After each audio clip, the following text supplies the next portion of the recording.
Thank you so much for joining us this evening. My name is William Roca. I'm the Director of Programs here at Village Preservation. We're very excited that you could join us this evening for this special talk, When the Freaks Came Out to Write, the definitive history of the Village Voice, the radical paper that changed American culture, with our guest, Tricia Romano. Before I I introduce our guest, just a quick, you'll see that nice QR code on your screen. Please go ahead, scan that. Just that there you can go to our website. You can always leave us a donation. We can always use your support because Village Preservation was founded in 1980 and we work to document, celebrate, and highlight the special character and culture and history and architecture of Greenwich Village, East Village, and NoHo.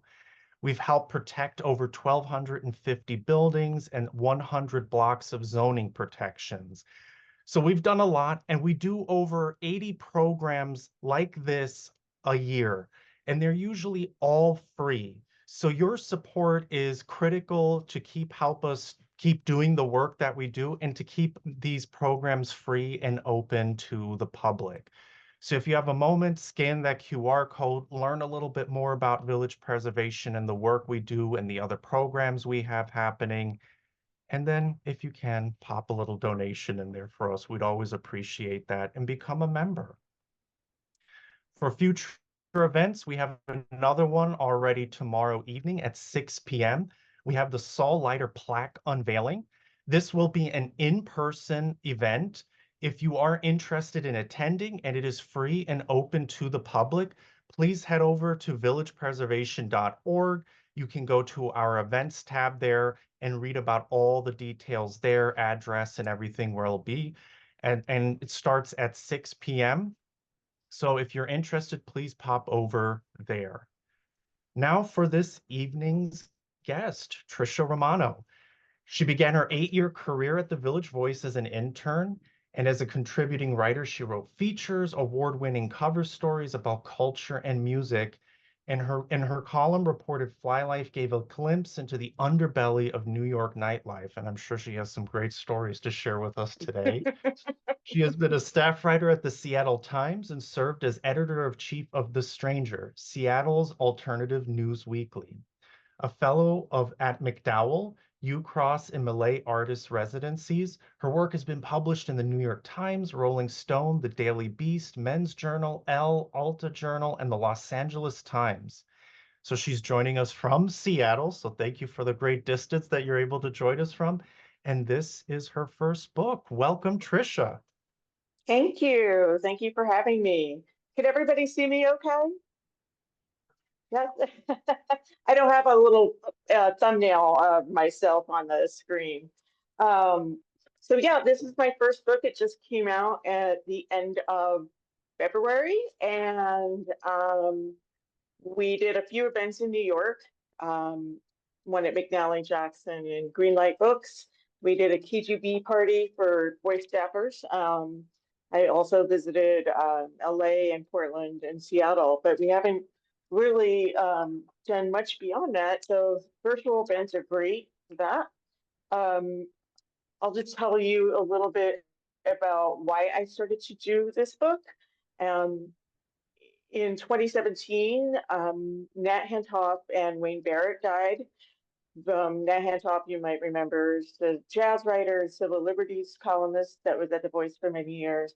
And Wayne Barrett was notoriously the first person to ever write about Donald Trump.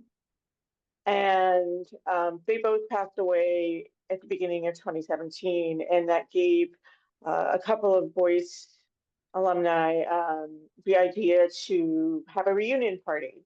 So they took this space in the East Village and set a date in September, and about 500 people showed up.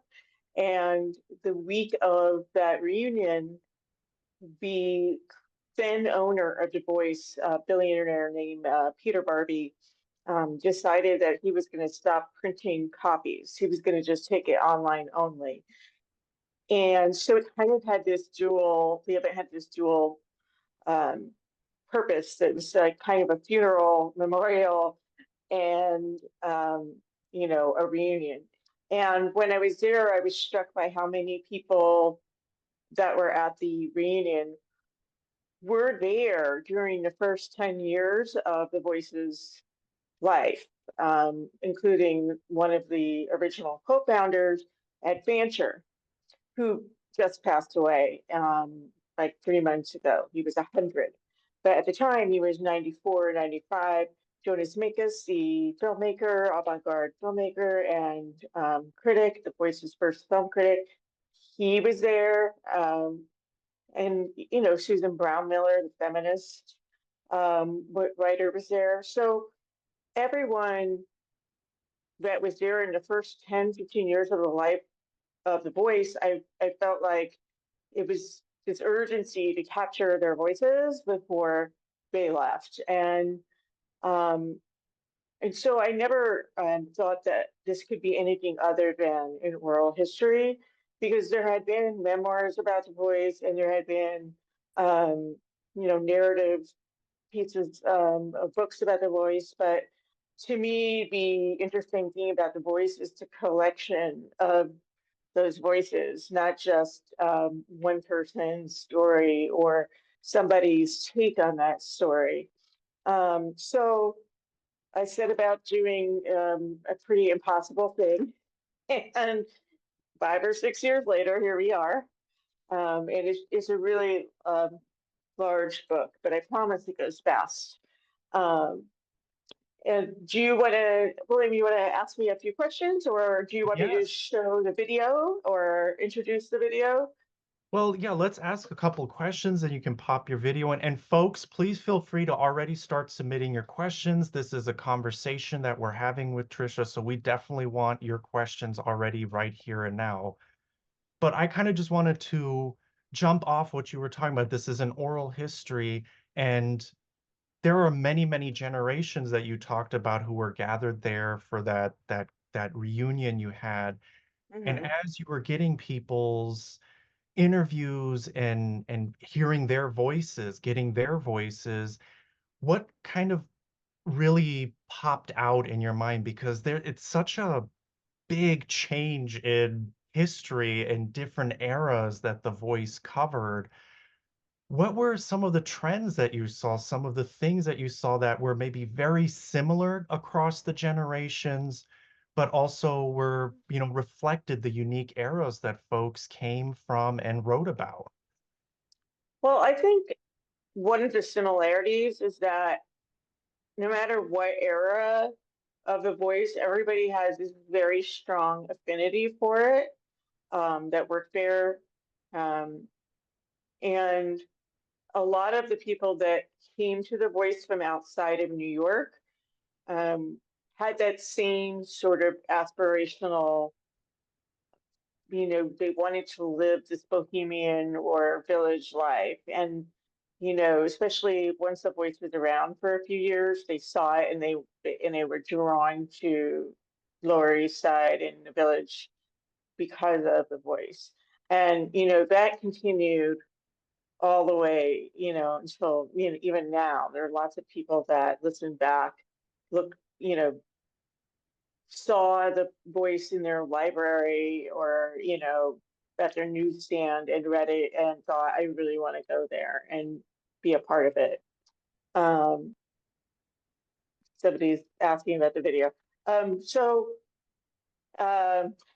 yeah, so that was one thing. I think the other thing that was striking to me is throughout the generations, people had a real ownership over and kind of ferocious territorialism over the stuff that they were covering, right? Like what they were doing was the most important thing. And that applied to everybody. And I mean, I was guilty of that when I was there. And, definitely respect for the other people, but, I should be on the cover, or more people are reading me. It's like very ego driven. And, but that was because they were so passionate about the things that they were covering, which is very different than New York Times or Wall Street Journal or whatever, where you're really not supposed to be a part of the thing that you're covering. And that was the Voice's secret sauce, basically, like being a part of the community that they were covering, being a part of the, being a filmmaker and writing about film, being a playwright and writing about plays. And in the early days, like Jack Newfield, one of the reporters from the 60s, he was like a big fan of Robert Kennedy and wrote a biography of him or like toured with him around the country and had a very close personal relationship with him. And as a result, had much more insight into the political process and what was happening.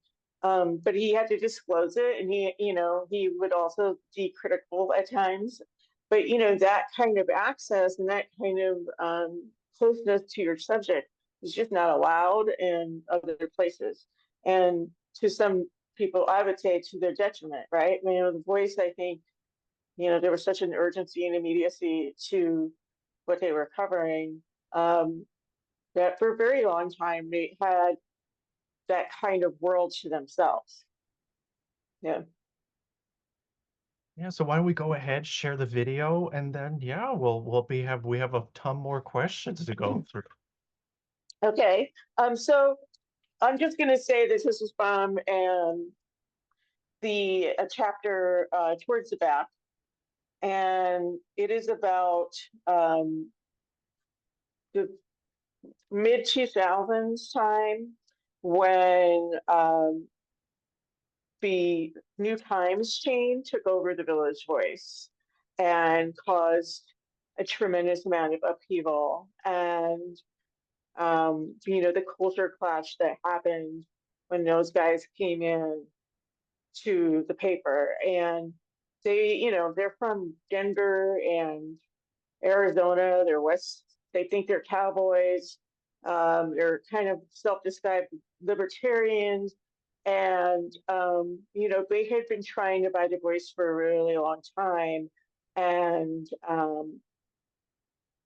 finally succeeded. And it just did not go very well. So this is basically a part of a chapter. I'm trying to remember what title it is, but it's towards the back. And they had complete contempt for the paper. Chapter 81 is, I think, the chapter. I'm gonna share screen, right? Yeah. Okay. And again, folks, if you have questions, you can already go ahead and start submitting those questions. Oh, there we go. Okay. And I libertarian politic type people, or they didn't have any politics and they were. I'm gonna start that over.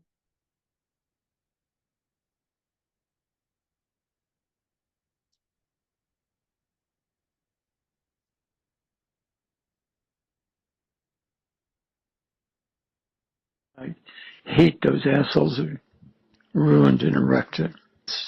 Fucking pricks, man. And first of all, there are the two of them. What was it, the bad one? I can't remember his name even. Lacey. Larkin was the business guy, and Lacey was the sort of master asshole of the whole crowd. Well, I guess they were, what do you call, libertarian politic type people, or they didn't have any politics and they were just into money. He came there and they had nothing to do with journalism. I thought maybe I could try to make the best of this and see if these guys at New Times will be reasonable. I tried to be a little bit of an optimist. So we talked and they said a bunch of nice words. So I remember writing this email to the staff saying, I think this can work out. I didn't want to panic everybody. I didn't want them to run to the exits.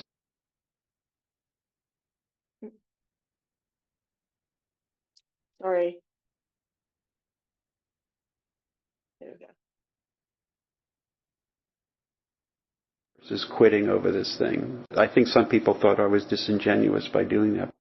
And I could tell the minute the deal closed it was going to suck. I remember being in a meeting with 5 of their, quote, executives in New York. And they just thought they knew everything, And we didn't know anything about the internet. I'm saying, you guys have got to be joking. I mean, Voice had a great site. We had won awards. After the deal was signed, they poured in from all over these schmucks from New Times. Mm-hmm. And they had tons of corporate people. I remember sitting in a meeting in my conference room in New York. It's really, I was suddenly like inconsequential. I was like a potted plant. Mm-hmm. I don't know if I'll ever forgive Mark Jacobson for this. So Mark Jacobson comes in and writes this story for New York Magazine, which was like how this guy's really interesting and maybe they'll do something good. That's my memory of it. He was critical voice, he wasn't, he didn't think it was very good at that particular point. I kind of was pissed at Mark for that, because Mark was one of these people who I actually liked a lot, who always felt the voice used to be great at some point, usually when he was there. I thought he gave them too much credit. To just say that the guy was another dick just wouldn't have made a very good story. There was a chance he'd be all right, I mean, it wasn't big, but, you didn't know, who knows? Things might happen. I like to write about people I like, so, I don't rarely write about somebody I don't like. I can't find something good about. Right. So, I probably was fucking up in that regard when I was writing about him. He wanted me to show him around, see what New York was really all about. So we went up to this, one night we went up to the KGB, and above the KGB, which is like this famous bar, literary bar, he wanted to be in with these people because he read about it in a magazine. So we went on the top floor, this guy, Dennis Wojcik, who owns that building and is the guy that owns that whole thing, the KGB and the theater downstairs. He has this fantastic kind of lair upstairs, and with all these, in the bottom, these fancy, famous guitars, like Telecasters, one's played by blah, blah, He goes up there, and he's like, and I saw Bruce playing, blah, blah. He's like one of those guys, And he sees all this stuff, and he's like, he thinks that, he's reached some kind of this is really cool. And I didn't really realize that he was as cutthroat as he was. When I met them, all of my worst fears came true. They were both really crude, unprofessional, old boys club bullies.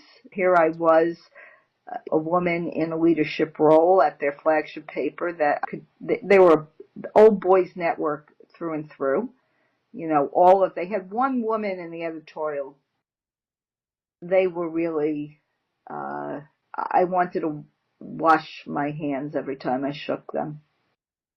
At the beginning, they wanted information, and they were very complimentary and, deferential and not respectful in a little way of what we've done and what we've accomplished. But then as the deal got solidified more, they became more, the truer colors came out. One of the guys wanted to sit in on one of our sales team meetings or whatever. And this guy just took over the meeting and tried every way to be very demeaning and demoralizing to me. It was pretty clear what he was trying to do. And I was fuming. And I almost quit that day. But I kind of felt like, that I still had work to do in transitioning, and that it would be better for everyone there if I stayed. And I'm not trying to be magnanimous. It was just probably one of the worst days of my professional careers. Editors weren't necessarily assholes the way Larkin and Lacey were. I mean, some of them were actually pretty good editors. Yeah. But the corporate mentality and the sales mentality was pretty sick and fucked up. If that company still existed, they would have dozens of sexual harassment lawsuits. And I think it was Skip Berger who had that famous quote about they're just about booze and testosterone, and they like that. They're about booze and testosterone. That's what he said to them when they were looking to buy the Seattle Weekly. He said, "You guys are just about booze and testosterone," and they liked that. They felt that was like a badge of honor. Lacey and Larkin showed up, and they didn't want to talk to anybody. I remember going upstairs, I think, floor above us, which we had at that point, and sitting down and meeting individually with Lacey. But then he was there for like a week, and they hadn't introduced themselves to people. So I said to Larkin, who was quiet, I said, "Why don't you guys call a meeting? You just introduce yourselves." So that was the dumbest idea that I ever had, because then Lacey actually does call the meeting. The whole staff is there. It was in the conference room, the big conference room over on the other side, on the advertising side of the floor. Lacey, I don't remember if he just puts his boot up on the table or if I'm just remembering it like that. He's letting people go on. And you know, people had a lot of problems with Don. And some people, you know, myself included, thought that maybe things, who knows, maybe things will get better. Certainly they had. He listened. He was good-natured. I mean, he didn't, people were either being friendly or cautious or saying nothing. He sits down and puts his goddamn cowboy boots up on the table and says, get ready to say goodbye to your friends, you know, and, you know, so pisses off Sid Sheinberg, you know, one of the greatest reporters of our time, that Sid literally got up, walked out, and never came back. Lacey just made a fool of himself. I mean, he just sounded like a buffoon. And Sid just told me later, oh, he said, I just realized there's no point, I was never going to write for this guy. You think a guy coming to town and sitting in the same room with Sidney Sheinberg and Colson Whitehead, you would have some sense of the fact that these are some of the giants of journalism. Couldn't get less than that. You know, he sent that clear by putting those big cowboy boots up on the table. Oh, it's so horrific. That was just the worst single display. They had complete contempt for the paper.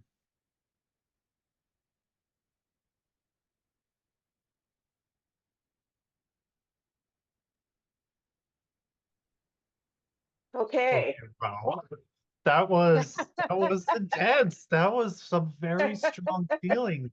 And this was in the early 2000s, what, like 2006 or something? Like 2005, 2006, right around there, yeah. So that is such a fascinating period, because the strong feelings from folks at the paper versus the New Times coming in, so a big corporation coming in and taking this independent paper over. What was in part the drive for New Times to want to gobble up Village Voice? Well, I think, you know, by that time, the New Times had something like 11 papers themselves, and we had 6 or 7, I can't remember, you know, because over the last, like from the mid 80s to 2000s, the Voice, the person who owned the Voice before that was Leonard Stern, and he, the, you know, the pet food magnate, he, you know, bought up the LA Weekly. He bought up, I think, City Pages in Minneapolis. He started the OC Weekly. You know, so we had kind of grown into a mini chain of like in some of the bigger cities. And New Times wanted us. We were the biggest fish. You know, they thought that they were better than us, I think, and that they could show us some things that we didn't already know, even though The Voice had won 3 Pulitzers and they had won none. You know, it was just I think, ego thing. You know, like they wanted the biggest fish, but then they got it, and it was like everything that they wanted it for. They just wanted the name. I think it was very strange. You know, they wanted to fire all of the most famous people. You know, they fired Robert Christgau. They fired Chuck Eddy in the music section. I think Hoberman was still there for a while. Eventually, they fired, you know, Lynn Yeager, who was the fashion critic. Eventually, at the very, very end, fired Michael Musto, Michael Feingold, theater critic. They fired Wayne Barrett. You know, just over the course of the 5, well, I think it was like 10 years that they owned it, they just kept getting rid of anybody that had been associated with The Voice for a long time. And ostensibly it's because they were being paid too much or whatever, but nobody at The Voice made huge salaries. Like very few people made, I don't even think anybody made over 100, you know? So like, I think like the staff writer salary was like 60,000 or something. So it wasn't like everyone was like willing to do. There was a lot of us. We also had bargain unit freelancers because all the freelancers were in a union. But yeah, I mean, they just really wanted the name, I think, because even as much as they hated us, the second they bought us, they changed the company, their name, like the overall name of New Times. It was New Times Media or whatever. They changed it to Village Voice Media. So all of their papers were Village Voice Media. And it was like, huh, okay, guess you weren't as good as your reputation didn't go as far as ours. So, but it was like buying Coca-Cola and changing the formula. Like nobody wanted new Coke. They wanted the original Coca-Cola. So I think, when they came in, it was right when few things were happening. Craigslist was getting bigger and bigger and bigger. The internet was getting bigger and bigger. And there was like Gawker and all of the like media blogs like were exploding at that time. Stuff like Napster and then Apple Store and all that was happening. And then, this is post 9/11. And then the financial crisis happened in 2007, 2008. And so that like kind of convergence of everything really created a perfect storm for totally epic failure. But I do think that they hastened the demise because they gutted the paper with so many people that were, why people picked it up. And they changed the formula to fit their formula. And like they just ignored the fact that New Yorkers don't really want to read so much about, all of the mainstream movies. They want to read about Wong Kar-wai or whatever, like there's independent cinemas all over the city. There's millions of like Broadway and off-Broadway productions everywhere. Like Phoenix doesn't have that. It's so they just couldn't get their minds around it, I think, and they didn't want to. Yeah. So not only was Village Voice dealing with this cowboy culture, corporate culture, you also mentioned, the change in media formats and the real increase in digitization and blogs and all of those things and that perfect storm. How were folks responding to the changes just in formats and the way people were consuming media whilst dealing with this massive culture shift happening at the paper? Well, I mean, I wasn't there when they went free, and that was in 1994. And I know that is like one of the biggest moments in terms of the Voice's business history, right? Like as soon as it goes free, it loses some value in the eyes of like consumers and in the eyes of writers, right? The writers thought like this wasn't as valuable, like people were just free, like you don't want to pay $1 even for my work. But it expanded the reach of the paper and it expanded the advertising. That kind of helped gird it against some of the internet stuff that was happening for a while. And once Craigslist really starts taking over, that's when the apartment ads get really hit. And that's a huge thing. The apartment ads, the classifieds, that was a huge reason for the Voice's economic success and cultural success. How many people can tell you stories about showing up at Astor Place on a Tuesday night at midnight so they could get the first copies off the press, so they could be the first one to call the brokers in the morning and try and get the jump on the apartment?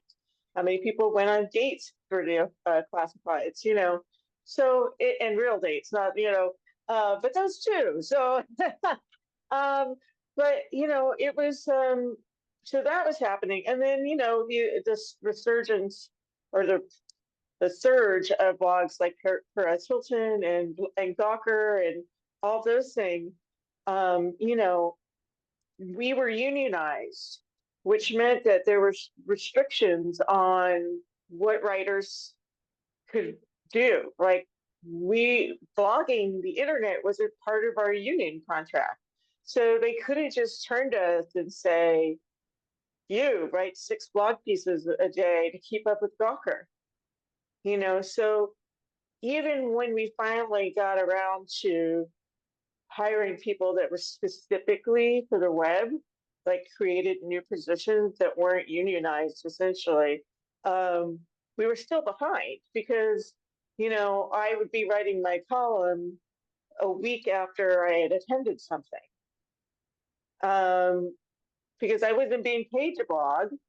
It wasn't in my, and so, we lose some ground when that happens. Part of it is institutional, like we just couldn't adapt as fast because of those guardrails that were in place for a reason. They're protections for your workers, but in the end, like it does hurt you, right? So that was all happening, and then New Times came in, and they didn't take the internet that seriously. We had actually built up a good internet situation at that point, and we're getting all these hits, and we were starting to be competitive, and they just wanted 5 print staff writers that were going to write 5,000 words every week. That's how they that's how they were doing it in Phoenix, where they had no, or wherever they were from, and where they had no competition, and that's it. So yeah. So we've got media challenges, corporate challenges, but this is also a really unique time in New York, and New York, and especially Manhattan and Lower Manhattan, we're going through enormous changes. Whereas Lower Manhattan at the start of the paper's life was really the center of New York's counterculture that Mhm. started to dissipate to the outer boroughs. How did folks deal with things now moving to Brooklyn, and how Brooklyn had really become a cultural scene in itself? I mean, I think by the time I left, that hadn't really started happening. So I wasn't there in the mid aughts. Like I wasn't there after 2008. But I know that after that they started to cover Brooklyn more. But I don't know to what degree how good they were at it. You know what I mean? Compared to like Gothamist or something, or any of the other websites, independent media. I mean, I know certainly like the New York Times style section is very like focused on like the new hip Brooklyn stuff. Um, but I don't know that the Voice, by the time like New Times took over, I really think they were much more interested in um, investigative news, like news reporting more than anything. And they liked culture, but they wanted culture to be reported culture. They didn't want criticism at all, or very little of it.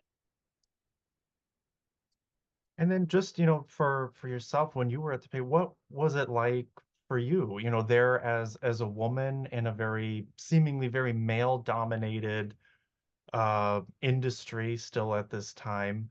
What was it like for you? And as you left, what were some of the fondest memories that you had of being with the Village Voice? I mean, when I got there, it was a very diverse staff, at least compared to anything I've experienced since. It was a very, um, it was like how I think James Hannaham, the novelist, put it. It was like, it looked like a subway car, like a New York City subway car. That's what the staff looked like. And that was really true. Journalism has always been very, very male.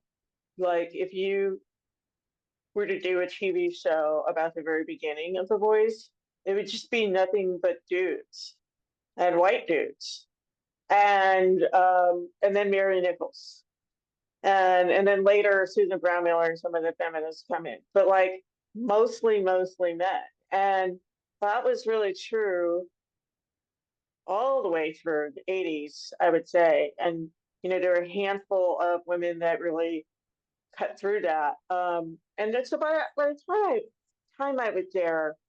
I'm trying to think about this actually. There's a couple of women in managing roles, but yeah, I think most of the managing editors were men. I mean, I don't know. I didn't really feel discriminated there. Like we did have a very controversial editor in chief, Don Forst, and he was a very good old boy. Like he was from like the Daily News. I mean, he was just like not from our world at all. But he wore suspenders.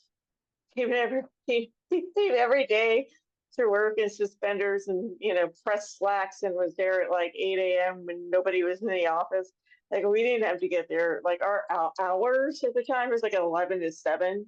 And like the one of the oldest editors, Richard Goldstein, who I'm sure many people know here, he would roll in at like 1:30 in the afternoon. He would be like number 3 in the masthead, and he would leave at like 9. I mean, it was like very, very loose. And Don Forst was very different from that. And he was, kind of inappropriate. He would be like commenting on if I was dressed up or had makeup on, be like, yeah, hot date tonight. I mean, he was just like out of a museum. And but I never felt like he discriminated against me as a writer or an employee or anything like that. Like, and I would always call him out on it. I would tease him back. And I think now he would be like totally, he would be fired so fast. But, it really didn't feel that bad there in terms of the sexism, but I know that it existed. I mean, I know that like, when they finally got Karen Durbin as an editor, a lot of people didn't like her. They didn't like her as an editor. They thought she was a bad editor. And a lot of the stuff that they didn't like was, what they thought was, she was making it too much like a women's mag or whatever. She had come from Arabella. I mean, those are kind of sexist things, right? And then when I'm interviewing people, I'm very conscious of the fact that like so many people in my book are men. And, there was a group of women from the late 80s, early 90s that I interviewed and I ended up not including because not that I didn't include them at all, but I just didn't run with the chapter because it just didn't form any, it didn't like, I couldn't figure out how to make it work. But there were not that many women in the music section. There's a few in the film section, and the main critics were men, and that is a big blind side. That was a big problem in the Voices history, but that's journalism. Like even at the party that we had at KGB, like I remember standing around, looking around, it was just like a room full of Jews. Just like, and I mean, that is the world of journalism, I think. And I don't know why it's still like that, but it's still pretty bad, I think. It's still like in the 60 percentile of 60% men and 30% women. I don't know. Yeah. And what do you feel is some of the most important legacies of the Village Voice, that what it's left us, how has it kind of changed maybe the views of how people look at New York City, how journalism can be done? I think yes. I mean, yes. I think just the way the people at the Voice were writing and taking pictures and drawing. I mean, Jules Pfeiffer is like revolutionary, the cartoonist, and who won a Pulitzer many, many, many years after he started. Like nobody was running stuff like that. He couldn't get anybody to print his stuff, and he finally like got the Voice to print it, and that was revolutionary. Just using the word "I" and being subjective and not objective as a writer, covering something was a revolutionary thing. In 1955, 1960, that's before, Tom Wolfe and New Journalism. The whole idea of advocacy journalism, was something that The Voice really pushed. You know, you didn't have to be one or the other, you could be both. And I think, you know, just taking things seriously that nobody else was taking seriously, and before they were taking it seriously, is one of its legacies, meaning like taking off Broadway seriously, taking avant-garde film seriously, taking dance seriously, taking feminism and the women's liberation movement seriously. Like it was doing into hip hop, like the invention of hip hop, like it was just getting covered every week in The Voice, like regularly, but it wasn't, you know, getting covered that much to the same extent in the New York Times or, you know, Rolling Stone or later Spin or whatever. So that's its real thing, is that it really recreated, it really reshaped, I think, our culture, like how we look at the music and film and all of the culture that we look at, and you know how we cover politicians, you know how you look at judges and landlords with a more critical eye, and you know Jack Newfield did the 10 worst landlords and 10 worst judges, and that was controversial when that first came out, right? Like it was, he got sued unsuccessfully, but you know the paper was sued, and the book that it appeared in, you know, like that publisher was sued. But it set a precedent that you can do this. It's an opinion, but it's backed by fact, and you can say this is the worst. This guy is the worst. The worst landlord, the worst judge. You know, going too really long and in depth on somebody like Donald Trump before he becomes a menace to society, like, you know, that's a legacy that The Voice has. But yeah, I think it's we are in danger of a lot of people who are under 40, I would say, not even knowing what it is or that it existed, which is very sad to me. That it is. That it is. Now, for you writing the book and writing it as an oral history, what is you know, what is the legacy that you want to be of this book? What is the story that you really want to have conveyed? I think you've kind of already told us, but yeah, I think, yeah, I was just going to say basically what I said, and just making sure that, like, you know, it gives people a starting point, like, you know, oh, who are these writers? Who are these names? Because, you know, there are people like, you know, all these writers, a lot of them have books, and a lot of them, you know, have, you can, some of them are still writing, like Laurie Stone is still writing, Lucian Truscott is still writing, you know, there's like Joe Coniston still writing. A lot of people are still writing, and you can follow them and you can still read Voice people. It's just not under one roof anymore. But I think like I wanted it to be an oral history because I wanted their voices, because I think first of all they're so funny and they're so smart um and you know unique. So I just thought like there's just no better way to do it, although it is the most difficult way.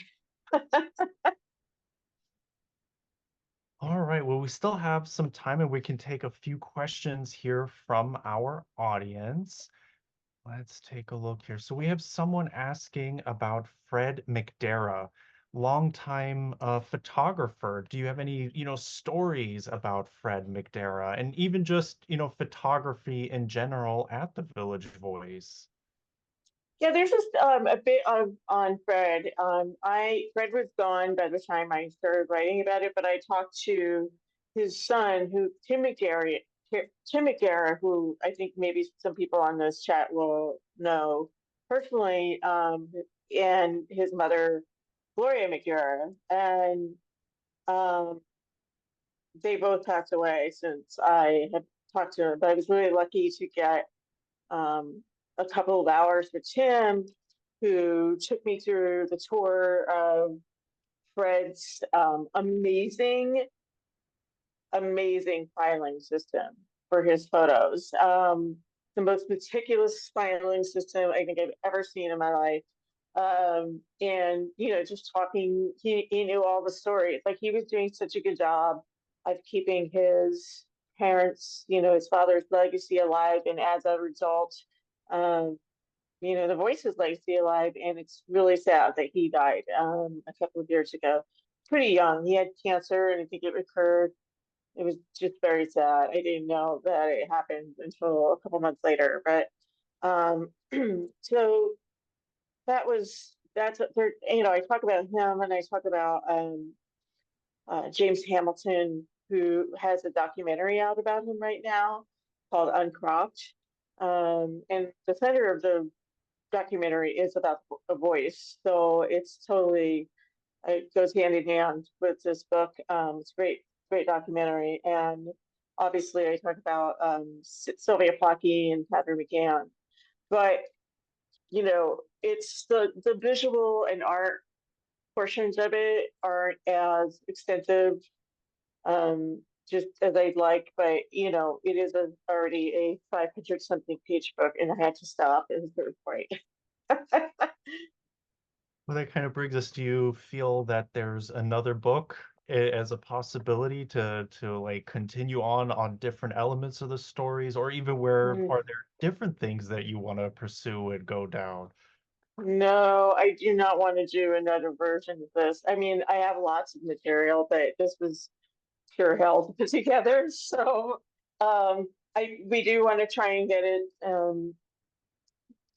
into a movie or TV or documentary. Like we want to try and get that out there in a different format. But I don't foresee doing another oral history unless they pay me a lot of money, and they're just never going to do that.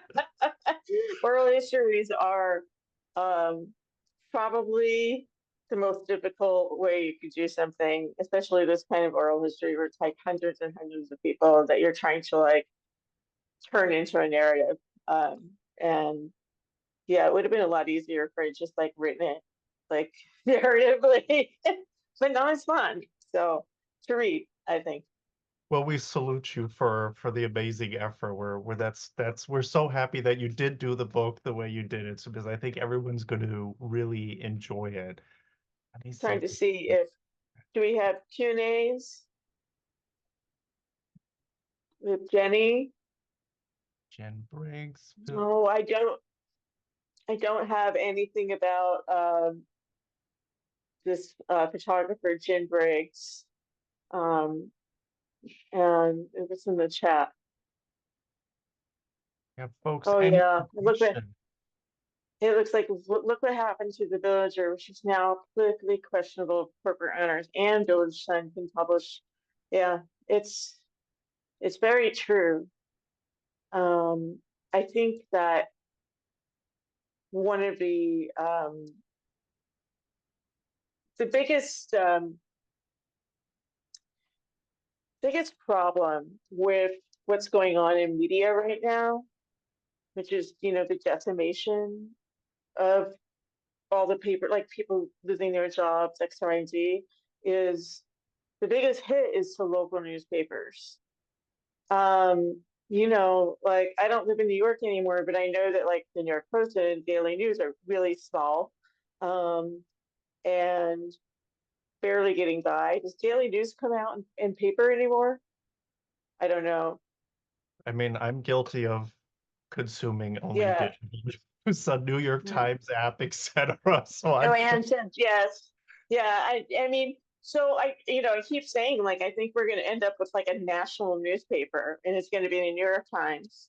The LA Times is barely scraping by. I know the Seattle Times is in a great space. People's subscriptions, if you think about your life in 1995, I had subscriptions to Spin, Rolling Stone, New Yorker, New York Times, Seattle Times, whatever it was, right? I had so many subscriptions to print media, right? And I was curating what I wanted to read, but then they were all packaged for me, right? Now we have subscriptions to watch TV, to listen to music, to watch sports. It's all of our subscription money is going into a visual digital universe. And so people think, well, I can just see the same version of this story on Twitter or on Facebook and read it that way, why do I need to subscribe to the paper that it originally came from? Be a rebel and read library books. Those are good too. Yeah, I mean, I think that's the local news is the first to get hit, and community news is even larger. You know, it's just there's something happening right now that kind of reminds me of what happened in the 90s and 2000s, which is like I remember being in college and we had a professor that was talking about this, how like all the record companies were starting to like combine to where at one point there had been like 10 or 12 and then there was only like 5. And when that happened, there was all these like independent creations of record companies like Sub Pop and all these like tinier indie labels started coming out and putting out music that way. And I feel like to some degree we are seeing that right now with like Substacks and like Hellgate and Gotham, like those kind of like local media, like user-funded blogs and whatnot. That's somewhat an answer to what's happening in media, but the biggest issue is that investigative reporting and even like just long form journalism or writing of any kind, it requires money. Like you know, like there's a reason right now when you go online and you see nothing about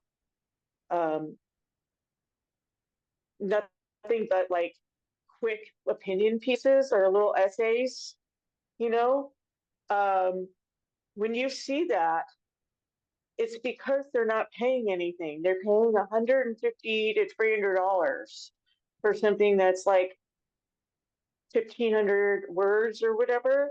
So how fast, what kind of reporting are you going to do? How many people do you want to talk to, transcribe, research for $150? So that's why you're seeing like this opinion based like world, like where you like open every blog and it's just like an essay or a think piece for like 500 words because they're not getting paid anything. Or anything that's like really deeply thought or researched or reported, whether it's like a critical essay or a long form feature or investigative reporting, that requires time, and time is money. And very, very few places can afford that now. So, I mean, you're starting to see a lot of these places get snapped up, like become nonprofits, and that's one way, you know, that they can survive. I'm looking at some of these comments. Oh, I love that. New York State just allotted a chunk of money to support local journalism. Thank you so much. Yep, Yeah. they did. They brought up so many alternatives. Denver, Miami. Oh, that's a good question. As New Times brought up so many alternatives, did other staffs also revolt? It can. I mean, my understanding of the New Times MO was that they came in and they gutted papers and kind of refocused the paper to be based on their template. So I don't know if other places revolted, but I know a lot of people probably lost their job. Yes, the city is very good. And you know why the city is very good? Because Alyssa Katz, a former Village Voice person, runs it. And that's the thing. This book got so much attention, and I don't think my publisher was quite prepared for just how much attention it got.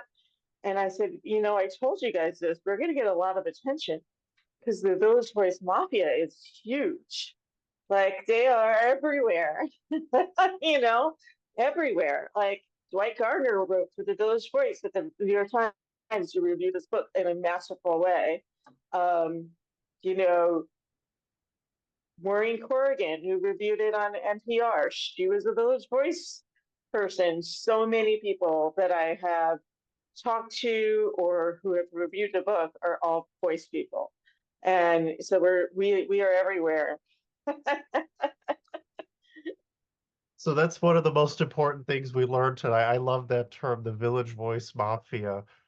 Tricia, thank you so much. I think one of the other important things we learned is first, please everyone go out and buy Tricia's book because she did so much work to gather all of these oral histories for us to enjoy.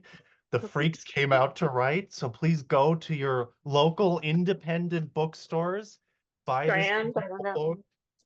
And then I think the next most important thing is to learn we all got to go and cancel our Max, Hulu, Disney Plus subscriptions, and we got to subscribe back to newspapers, magazines, folks. We got to start reading again.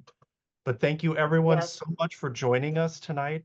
And Tricia, really a huge thank you for this fascinating conversation about the Thank Village Voice you. and its legacy. And we're so excited to see. We'll only subscribe again to streaming once Tricia's book is made into a series. Then we'll go back and we can watch that. But thank you so much, Fingers Tricia, crossed. for your time and for writing this wonderful book. Thank you so much for having me. Absolutely. Take care and good night, everyone.